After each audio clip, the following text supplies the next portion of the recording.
বিশ্বের খবর যখন বদলে যাচ্ছে প্রতিক্ষণে, আমরা আসছি সত্যের পথে, নির্ভীক কণ্ঠে। CNW নিউজ টিভি সংবাদ, যেখানে শুধু তথ্য নয়, বিশ্লেষণও সমান শক্তিশালী।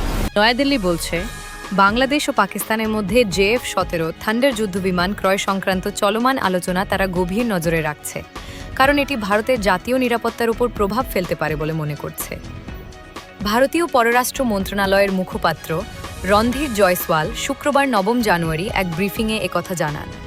এতে বলা হয়েছে, বাংলাদেশ বিমানবাহিনী প্রধান air chief marshal Hasan Mahmud খানের ইসলামাবাদ সফরের সময় পাকিস্তানের পক্ষের সাথে যুদ্ধবিমান সংক্রান্ত বিষয়ে আলোচনা হয়েছে এবং এই সম্ভাব্য চুক্তির ওপর ভারত সতর্ক নজর দিচ্ছে।